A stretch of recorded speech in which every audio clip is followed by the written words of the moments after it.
Hello, I'm Kirk Weiler, and this is Common Core Algebra 2 by eMath Instruction. Today, we're going to be doing Unit 6, Lesson number 3 on factoring trinomials. Now, in the last lesson, we reviewed two types of factoring. That was how to factor out a greatest common factor, and also how to factor the difference of perfect squares. Today, we're going to tackle arguably the hardest type of factoring, which is factoring trinomials. All right? So let's jump right into that. Now, before we factor trinomials, what we're going to be doing is we're going to write we're going to get a little practice on, I don't want to call it the opposite of factoring, but sort of the opposite process, which is multiplying, right? Multiplying binomials. So it says, without using your calculator, write each of the following products in simplest ax squared plus bx plus c form. Now, technically speaking, the way that one of these products is done is by what I would call double distribution. In other words, I'm going to multiply 3x by 5x plus 7, and I'm going to add 2 times 5x plus 7. So in other words, both of these quantities distribute into here, or better yet, this distributes to both of those quantities. Then, distributing again, giving me 15x squared plus 21x plus 10x plus 14. Now notice we've got four terms here, and before we move on, let's talk about those a little bit. Where did the 15x squared come from? That came specifically, let me go in red, the 15x squared specifically came from multiplying 3x by 5x. Now that's very important. On the other hand, the 14 specifically came from multiplying the 2 and the 7. These other two terms, which eventually just get combined into a 31x, they come from the fact that I've multiplied 2 by 5x to give me 10x, and 3x by 7 to get me 21x, right? Now our final answer of 15x squared plus 31x plus 14 isn't all that remarkable and isn't all that important. The important thing to understand, and let's talk about this as we go on to letter B, is that really we have these first two terms which multiply together, gives me 4x squared. These last two terms that multiply together, they give me negative 15. But then we have an inner set of terms which gives me negative 6x, and an outer set of terms which gives me positive 10x, which then will always combine. Right? Nothing combines with that 4x squared, nothing combines with that negative 15. But these two always combine and give us that sort of center term. All right? Many times students use what's known as a FOIL process to multiply binomials. First, outer, inner, last. All right? Any way that you do it, why don't you pause the video now and take care of C and D.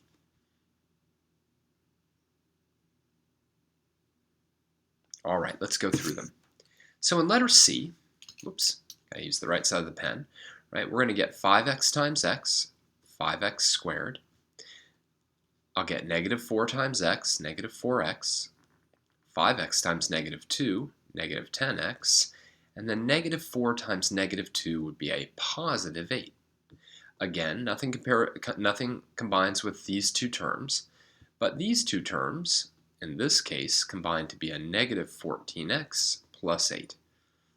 Remember, at that point, you're just combining like terms. Finally, let's do this one. 4x times 3x is 12x squared. 3 times 3x is a positive 9x.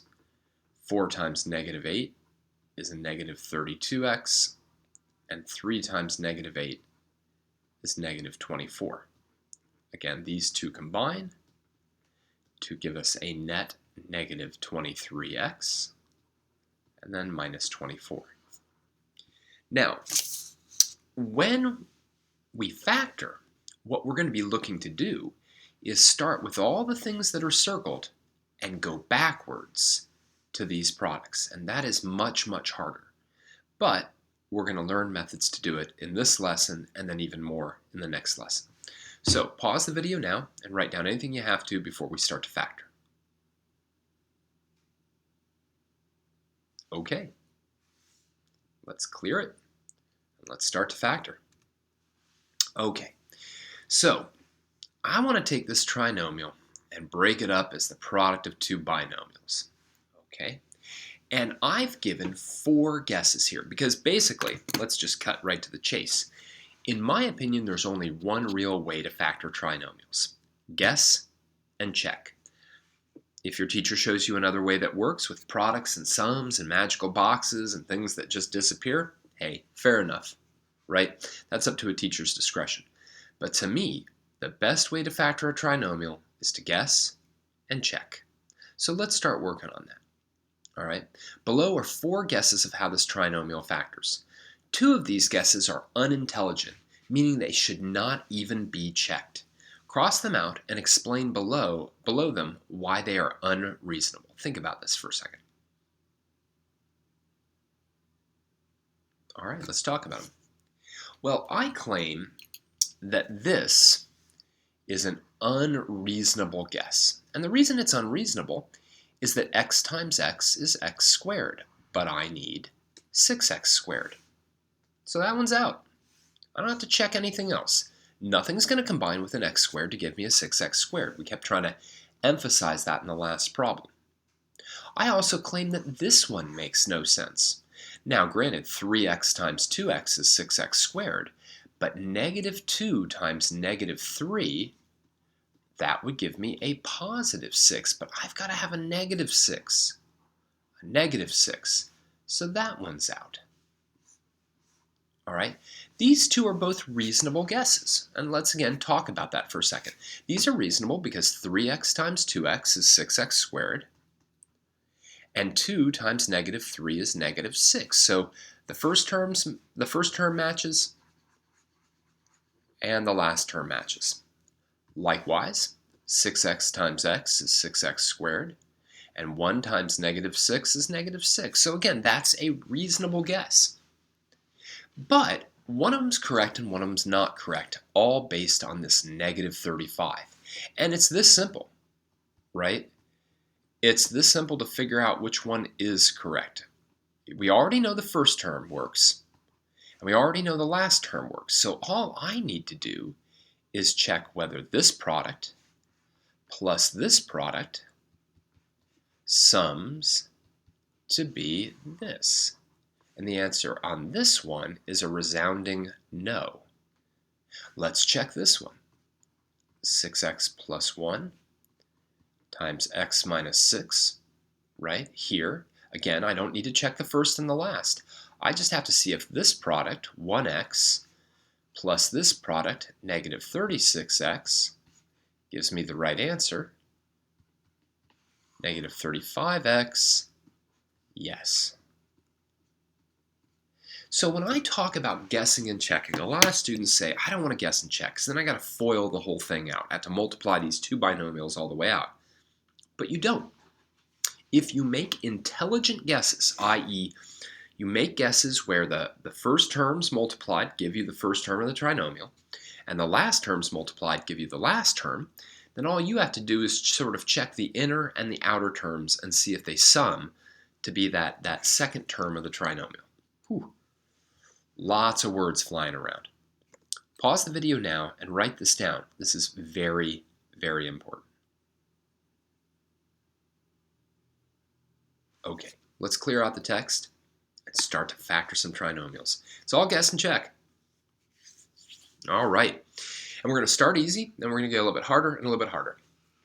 Now, this first set of 4 trinomials is definitely the easiest, and also very, very important. But they're the easiest because the leading coefficients are all 1, okay? And that makes my life a lot easier because immediately I know this has to be an x and this has to be an x. Now the issue is, of course, looking at this 35. Now we know that 35 is 7 times 5 and 1 times 35. So these are both, reasonable guesses. 7, 5, and now what I need positives and negatives. Well, let me make an incorrect guess first. This is an incorrect guess, but it's a reasonable guess because x times x is x squared and negative 7 times positive 5 is negative 35. It's not the correct guess because when I multiply these 2 together and I multiply these 2 together and add them, I get negative 2x, but I'm supposed to get a positive 2x. So that's the wrong guess, right? It's just wrong. We can put a giant red line through it. Wow, even extended right there. That's weird. Anyway, so then I'll try this guess. X times 7, x minus 5. Here I'll get a positive 7x. Here I'll get a negative 5x. And when I combine them, I get a positive 2x. And that's what I needed. Let me circle this one in green. Right? But that's it. That's the whole deal. Nothing more than that. And again, a lot of students don't like this because it requires throwing down a guess, checking it, and if it doesn't work, doing it again. But to not like that and to find little gimmicky ways around it with products and sums and things like that, well, I apologize if this seems a little bit harsh, but well, then you don't like problem solving, right? I mean, because that's what it is. It's problem solving is all about taking chances, seeing if they're right, and if they're not, going back and taking another shot at it. That's just the way it is. So for instance, letter B, right? I see x squared plus 11x plus 24, and my first sort of instinct is, 24, 4 and 6, right? But the problem is plus 4x plus 6x gives me 10x. No, I need 11x. Maybe x plus 3 times x plus 8. Let's see, 3x, 8x, add them together, we get 11x. That's what I needed. Again, let me circle in green so we know what the right answer is. That's it. All right, why don't you pause the video and try C and D.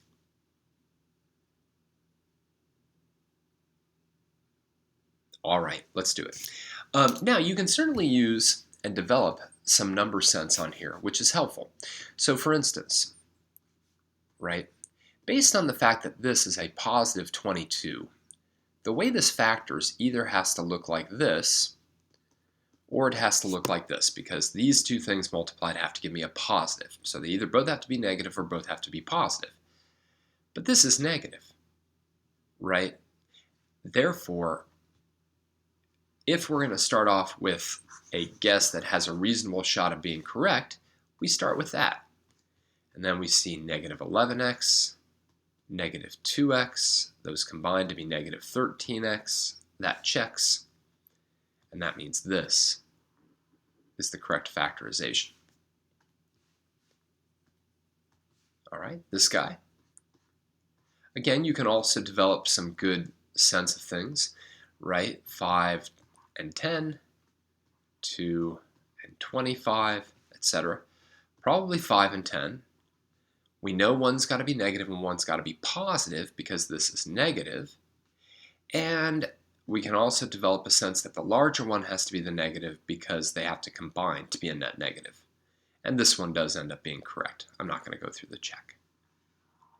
Hopefully you got that one right. Now again, these were easy because I didn't have to think very much about the coefficients on the x terms because they had to both be 1. The next level is going to get a little bit harder. So don't fall into some really easy patterns and go, oh yeah, man, I got this factoring trinomial business down. All right, pause the video and think about what we've done, and then let's clear it out. Okay.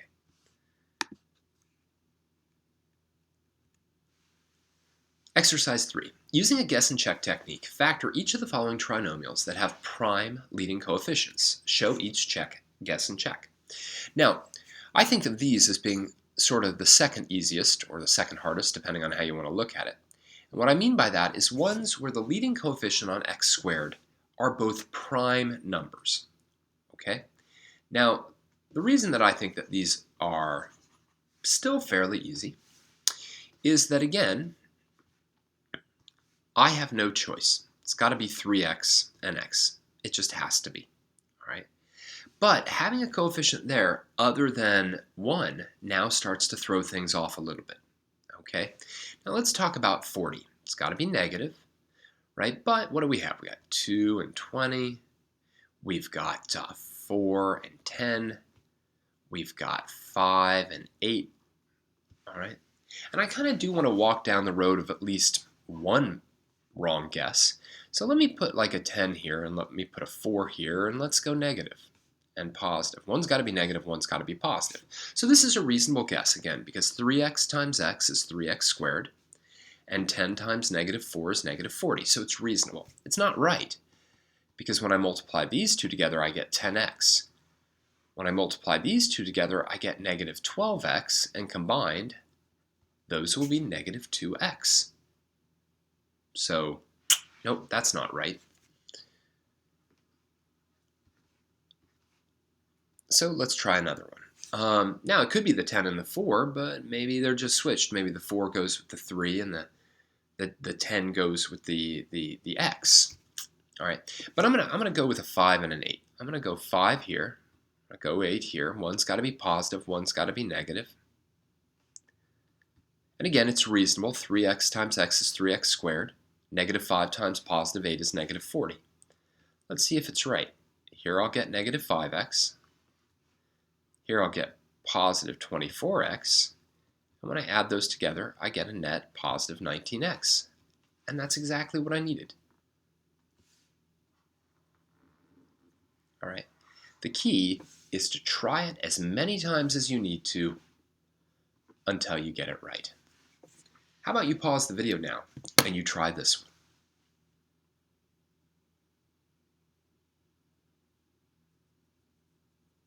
All right. Now, in certain ways, this problem's a bit easier, and let me explain why. All right. It's not about 2 versus 3. That's pretty irrelevant. But it's about the fact that this is a positive product, but a negative sum. And that means both of these things have to be negative.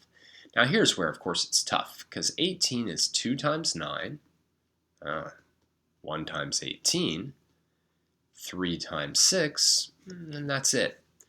But what goes with what, right? Maybe it's this. Right? Again, reasonable. 2x times x is 2x squared. Negative 2 times negative 9 is positive 18. Let's see.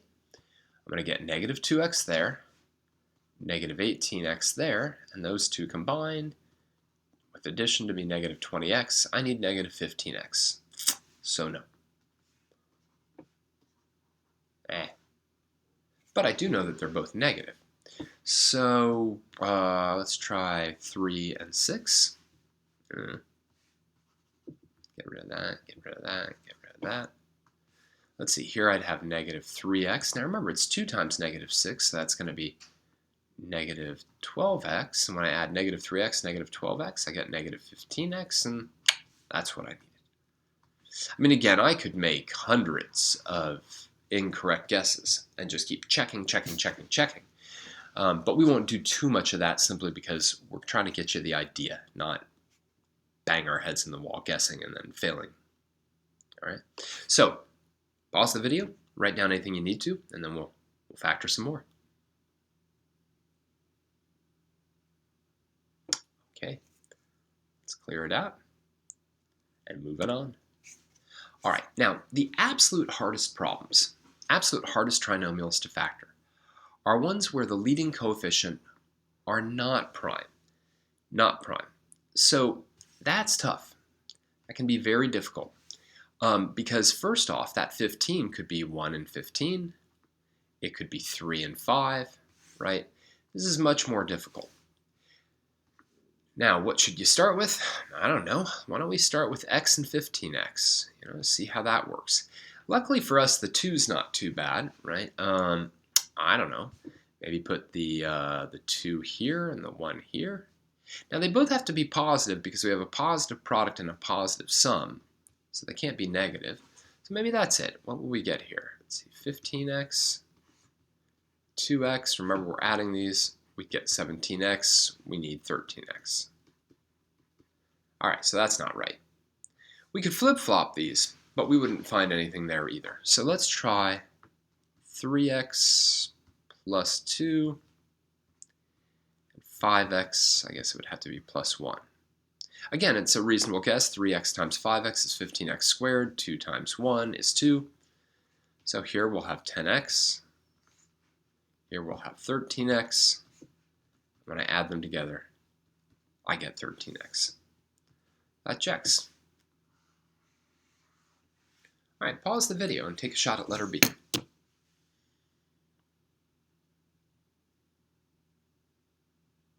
One thing I like about factoring problems is you should know whether you have them right or wrong. So 10, well, 10, go back to blue.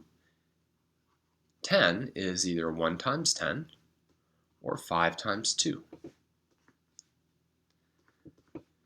Well, let's go with 10x and x. Let me give me 10x squared. Ooh, 30. 30 is tough because 30 is a lot of different things. It's 1 times 30. It's 2 times 15. It's 3 times 10. It's 5 times 6. And that's it. Oh, man. Ooh, I don't know. Let's just take a shot. Let's go with this. One's got to be negative. One's got to be positive. Why not? So let's see. We have 5x minus 60x. Gives me negative 55x. No. Right, I need a positive 13x, so that doesn't even come close. Let's try 5x and 2x. Let's go with a 6 and a 5. Let's see if this works. Negative 12x, positive 25x. Add those together. We have a positive 13x. We got it. Again, I apologize for not showing more incorrect guesses, but we'll see a technique tomorrow that will allow us to, well, in the next lesson, sorry about that, we'll see a technique that will allow us to make even better guesses, eliminate even more possibilities so that we're closer to the correct one. Pause the video now, write this down, and then we'll try 2 more.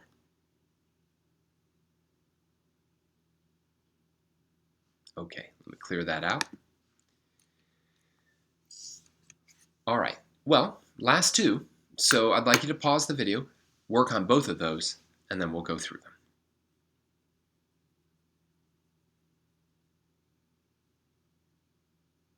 All right, let's tackle them. Now again, if these were frustrating for you, I get it, especially with the 36. 36, 1 and 36, 2 and 18, 3 and 12, 4 and 9, 6 and 6. I mean, there's a lot of them for 36, right? So again, we could go about doing many guesses and many checks. Ultimately speaking, the correct guess and check on this one is 6x, 2x, minus 5, and positive 3. And again, let's talk about reasonableness. 6x and 2x, 12x squared, negative 5, positive 3, negative 15. But again, here's the kicker. There I'll get a negative 10x. Here I'll get a positive 18x. And when I add them together, I get a positive 8x. So that's got to be correct. This one, which probably would be the one that would take the most guesses, has 9x, 4x, 2, and 3. This is negative 8x, negative 27x. When you combine the 2, you get negative 35x. So it checks. Right. I know these can be frustrating. They can sometimes require a lot of guessing and checking. But if you understand how to make an intelligent guess, then the check really should be quite quick. All right. Well, pause the video now. We're going to clear out the text and finish up. Okay, here we go. We're going to need to be able to factor fluently throughout the course. And factoring trinomials is a critical piece of that fluency. All it takes is hard work and perseverance. Every one of us has that inside of us, not just for factoring trinomials, but for every problem that we tackle, both in math and in life. The question is, how long can we keep pulling on that perseverance before we give up? Don't give up when you're factoring trinomials. You will get them. Extra sheets of paper, that helps too. All right? So thank you for joining me for another Common Core Algebra 2 lesson by eMath Instruction. My name is Kirk Weiler, and until next time, keep thinking and keep solving problems.